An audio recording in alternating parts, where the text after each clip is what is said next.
Budget Department wants the Labor Department to maximize available funds first before asking for more. DOLE, or the Department of Labor, earlier requested an additional 2 billion pesos for cash aid to displaced workers. Meantime, government contact tracing efforts hit a snag as funds run out for the renewal of personnel's contracts. We now go above and beyond the headlines with Budget Undersecretary Tina Canda. Good evening, Yusek Tina. Thank you very much for joining us. Well, can you begin with this? Just to make it very clear, you are telling the Labor Department na gamitin na lang nila, I mean, meron pa silang pera. That is what you're saying, na meron pa silang 13 billion in savings at hindi nila kailangan humingi ng pera pa o ng release ng pondo from the Budget Department. Is that correct, ma'am? Is that accurate? Yes, that is correct. They still have 13 billion from various emergency employment programs. So they can utilize it first. Then afterwards, kung talagang kulang, then we can release an amount for their use.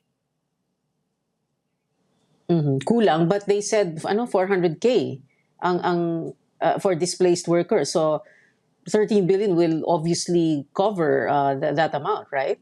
Yes. It's more than it's sufficient for the for their requirements at the moment. Yeah. Is there a government budgetary process that is needed? Are there papers that need to be signed? Is there, what is the process para magawa ito? Or can they do this on their own and hindi sila questionin or anything?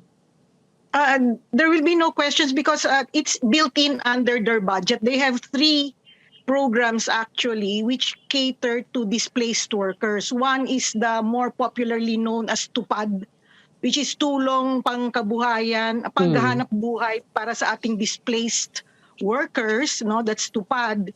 Then we have the internship program, government internship program, and then the adjustment measures. So all these programs are under what is called, all these projects are in one program. And they can realign or modify from one program or one project to the next without even going through the DBM. We don't need to go over their budget to approve any modification in their projects because it is only in, kumbaga, nasa isang basket lang siya. Oo. So in other words, I mean, syempre ang isipin ng tao, kunyari may nakikinig ngayon, isipin nila, may pera naman pala ang DOLE, bakit nila kailangan humingi sa DBM? Why would they do that? If like you say, it's so simple, they can realign, they can redirect and rechannel the budget.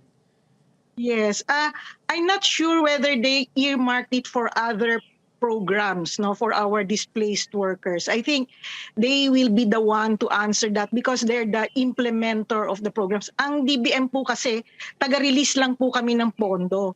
Yung pagpapatupad or implementation yan, it's really the call of the agencies already. So I'm not sure whether they earmark the amounts that they have, and that's the reason why they still have 13 billion at the moment.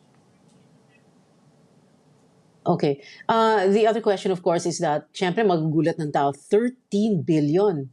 Wow, 13 billion in savings. How did that happen? Ang laki ng savings, And, you wonder, exactly where it came from, bakit gano'ng kalaki yung savings na yan? At kung hindi dito gagamitin, saan gagamitin? Hindi po ba, ma'am?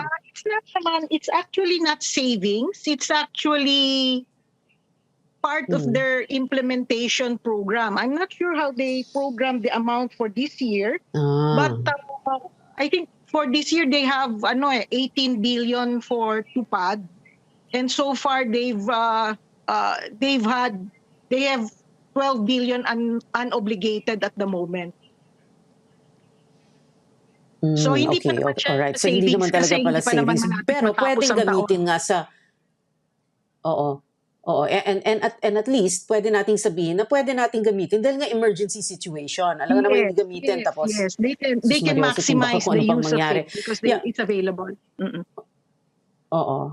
Ma'am, I wanted to ask you this question also. I don't know if you are the right person, the right official to answer this, pero meron ding isa pang storya. Ang DILG naman ang sinasabi nila, nag-expire na yung mga kontrata ng mga contact tracers. And of course, we don't need to explain why we need the contact tracers, no? And ang tanong naman dito is, baka pwede ring, saan kaya pwedeng manggali yung budget para dito? Kailangan ba sa DILG?